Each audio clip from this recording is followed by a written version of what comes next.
तुलसी जी का पौधा। यह पौधा एक ऐसा पौधा है जिसकी हमारे धर्म में बहुत ही ज़्यादा मान्यता है। हमारे धर्म में इसकी पूजा की जाती है सुबह शाम। शाम में इसमें दिया जलाया जाता है फ्रेंड्स। तो जो ये पौधा है ये हमारे लिए बहुत ही पूजनीय पौधा होता है फ्रेंड्स। तुलसी जी का पौधा होता है, हम इसमें जल देते हैं और शाम के टाइम में इसमें हम दीपक भी जलाते हैं फ्रेंड्स। तो ये जो पौधा है ये विष्णु भगवान का अति प्रिय पौधा है, तो इसलिए इस पौधे की जो है बहुत ही ज़्यादा मान्यता होती है हमारे धर्म में।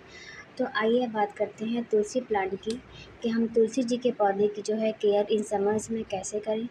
तो फ्रेंड, जब तुलसी होती है वो हम जब नर्सरी पे इसको लेने जाते हैं तो हमें ये दो तरह की मिलती है। एक ये रामा तुलसी जिसकी जो पत्तियाँ होती है ये इस तरह से हरी दिखाई देती हैं हमें, और एक होती है ये श्यामा तुलसी। इसकी पत्तियाँ कुछ आपको इस तरह से पर्पल शेड की दिखेंगी फ्रेंड। तो ये जो होती है ये होती है श्यामा तुलसी। तो अगर आपके घर में, आपके गार्डन में अगर कोई भी पौधा नहीं है तो आपके घर में तुलसी जी का पौधा अवश्य होना चाहिए। यह एक पूजनीय पौधा है जो हमारे गार्डन में, हमारे घर में ज़रूर होना चाहिए, चाहे आपके घर में कोई पौधा है या नहीं है। लेकिन जो तुलसी जी का पौधा है ये आपके घर में ज़रूर होना चाहिए फ्रेंड्स। तो इसकी केयर हमें इन गर्मियों में कैसे करनी, इस बारे में फ्रेंड्स हम बात करने वाले। तो जो फ्रेंड्स ये पौधा होता है ये जब टेम्परेचर 15 से 35 डिग्री के बीच में होता है तो जो ये पौधा है तुलसी जी का ये बहुत अच्छे से ग्रोथ करता है। और जब टेम्परेचर जैसे 35 के ऊपर जाता है, जब बहुत ज़्यादा गर्मी पड़ती है मई जून के महीने में, तो जो ये पौधा है इसको हमको बहुत तेज़ धूप से, लू से बचा कर रखना होता है। तो इसमें आप 3 से 4 घंटे की धूप जहाँ पर लगती हो ऐसी जगह पे इसको रखेंगे जहाँ पर आप इसको लू से बचा सकें, जहाँ पे इसको सुबह की 3 से 4 घंटे की धूप मिले। तो जो ये तुलसी जी का पौधा है बहुत अच्छे से चलता रहता है। और जैसे ही विंटर शुरू होते हैं और जब टेम्परेचर 15 से नीचे जाता है तो जो ये पौधा है तुलसी जी का ये डोरमेंसी में चला जाता है और धीमे धीमे जो है अपने लीव्स को गिराना शुरू कर देता है। और धीमे धीमे जो है, अगर आपका पौधा आपने नया अपने गार्डन में ऐड किया, जैसे अक्टूबर में हम जब तुलसी विवाह करते हैं, तो अगर बहुत से लोग होते हैं जो उस टाइम पे नया पौधा परचेज़ करते हैं नर्सरी से, तो ऐसे पौधे अक्सर जो है ख़राब भी हो जाते हैं। तो आपको इस बात का ध्यान रखना, जब बहुत ज़्यादा जो है ठंड होती है, जिस टाइम विंटर का सीज़न होता है, तो उस टाइम आपको अपने पौधे को जो है ओस से बचाना है और अपने पौधे को जो है ढक कर रखना है किसी कपड़े से।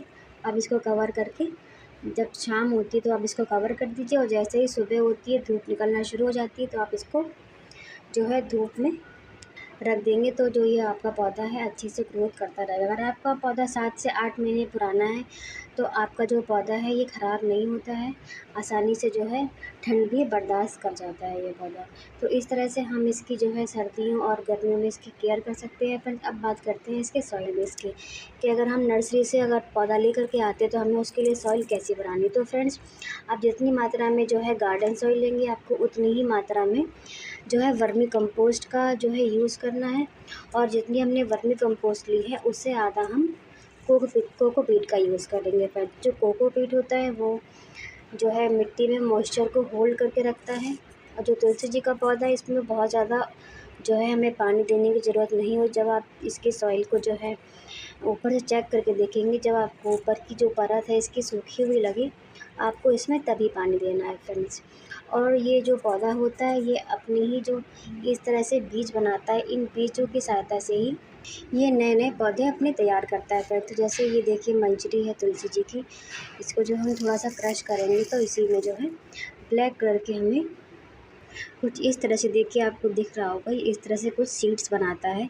तो हम इन्हीं को अगर मिट्टी में इस तरह से ग्रो कर देते हैं, ऐसे ही तुलसी का हमारा गमला है, तो अगर हम इसी में इसको स्प्रिंकल कर देंगे, इस तरह छिड़क देंगे और हल्का सा मिट्टी को जो है मिक्स कर देंगे इसी मिट्टी को, तो जो ये तुलसी जी के जो बीज हमने इसमें डाले हैं ये धीमे धीमे जो है ग्रो हो जाते हैं। अगर आपको तुलसी जी के जो है बीज को ग्रो करना है तो आपको जो है फरवरी और मार्च के मंथ में इन्हें अगर ग्रो करते हैं तो ये आसानी से ग्रो हो जाते हैं, या आप इनको बरसात के टाइम में जो है ग्रो करें तो जो तुलसी के बीज है बहुत ही आसानी से जो है ग्रो हो जाते हैं।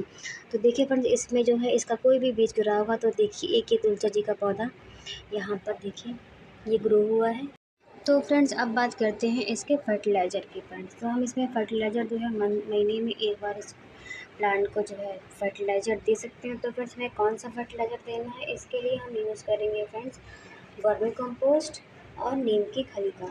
तो अगर आपके पौधे में कभी कभी अगर पत्तियाँ काली हो रही हैं, या जो है कभी कभी हमारे तुलसी जी के पौधे में एक तो फंगस इस पौधे में नहीं लगता है, अगर आपके पौधे में कभी भी कोई भी फंगस जैसे काले कीड़े लग जाते हैं अक्सर पत्तियों में, अगर ऐसी कोई भी प्रॉब्लम आ रही है तुलसी जी के पौधे पर, तो आप जो है हल्दी का यूज़ कर सकते हैं फ्रेंड्स। तो आपको हल्दी डायरेक्ट मिट्टी में अगर आप इस तरह से कुछ छिड़क देंगे, स्प्रिंकल कर देंगे, और आपको इसको मिट्टी की गुड़ाई करके इसको मिक्स कर देना है, तो धीमे धीमे जो आपके प्लांट से आपके पौधे में अगर जो भी फंगस की प्रॉब्लम है वो सारी दूर हो जाएगी। आप इस हल्दी का यूज़ तुलसी जी की पत्तियों पर भी डायरेक्ट छिड़काव कर सकते हैं, इससे भी जो है ये प्रॉब्लम दूर हो जाती है।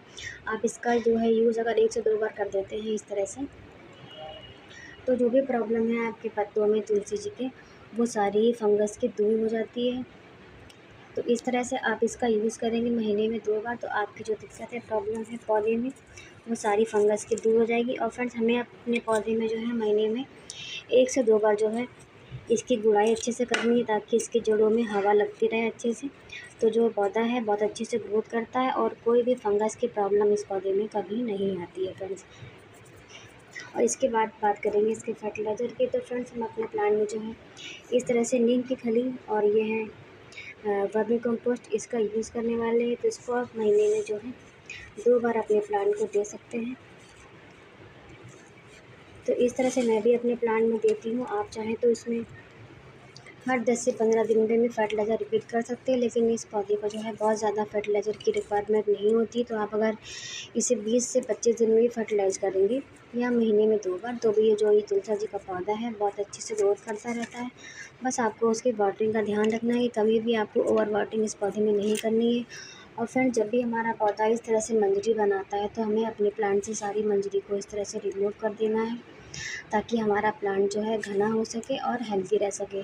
क्योंकि मंजरी अगर हम अपने प्लांट में इस तरह से बनता हुआ छोड़ देते, तो जो हमारा प्लांट है इसमें ये इंडिकेशन पहुंचता है कि इसकी जो लाइफ साइकिल है वो पूरा हो चुका है, और प्लांट जो है धीमे धीमे मंजरी बनाते हुए इस तरह से ही जो पौधा हमारा ख़राब हो जाता है। तो इस तरह से हमें अपने प्लांट पर मंजरी नहीं बनने देनी है।